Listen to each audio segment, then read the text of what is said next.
Work boots for flat feet, and what features do we look for as a podiatrist when we're fitting someone with flat feet into a work boot? And so the features that we look for in the work boot are very, very similar to what we'd look for in a running shoe if we're fitting someone in a running shoe with flat feet. But we need to add a few elements of protection that the work boots add to help to protect the foot on the job site. So quickly, what we look for in a running shoe is we need to be able to support the foot and support the arch and cushion the foot, and then we add on the protection feature of the work boot. So we need the work boot to work with the normal mechanics of the foot. So there's a few things we need to stop. So the first thing we need to do is make sure that the foot we only want to encourage it to bend through where the first toe bends. So this is this place where we want the work boot to bend, and we want to also limit pronation because this will make the arch flatten further, and it'll accentuate the features of the flat foot.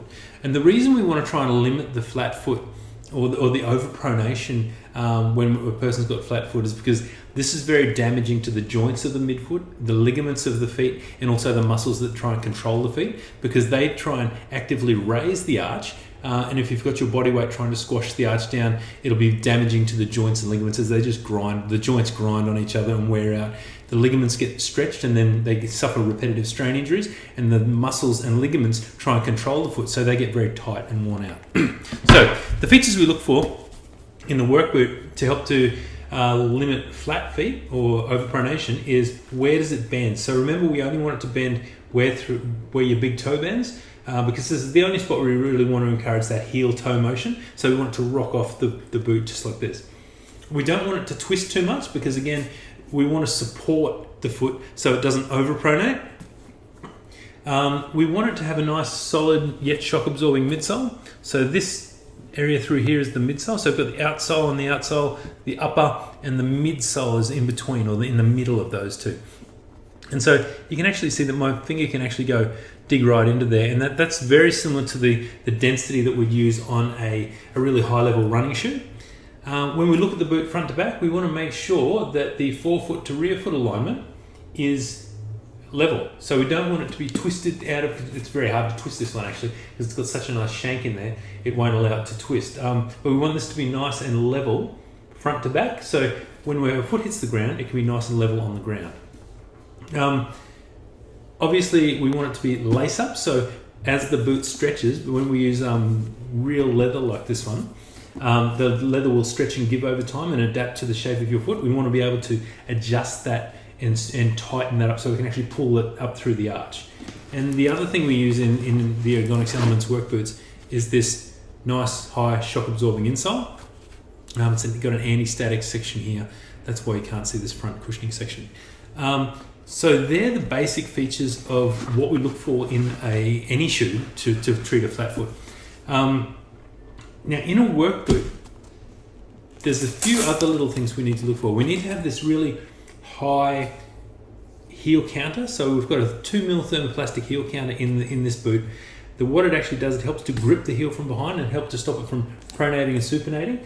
The other thing it does is when we lace up the boot and the laces pull the heel down into the boot this way, the heel counter can grip the heel and hold the foot straight. So we actually grab the foot like this and help to stop it from rolling in and rolling out. It also helps to stop with ankle sprains and just gives a lot more stability in the boot. Now, when we're treating a patient with flat feet with a work boot, if we've got a removable insole in the boot, we can actually, if they need more support than what this insole will actually give them, which is often the case as a podiatrist, we make custom-made orthotics, so we'll actually scan the foot and then custom make something to the arch height of the patient. We can take a custom-made orthotic and it will just drop straight into the boot because we've already taken out and made enough room with this insole. You can see it's actually about 3 or 4 millimeters thick in the forefoot, and that gives plenty of room to put a full-length soft, or you can use a hard orthotic with a full-length extension on there to make it nice and comfortable in the boot. The reason we use a full-length orthotic in the work boots is it'll hold in place and it won't slip and slop around. If we use a 3/4 length, it can actually slide forward as you're putting the boots on, which can be a little bit annoying. So that's the features that we look for when we're fitting a work boot. This is the Ergonx Elements work boot.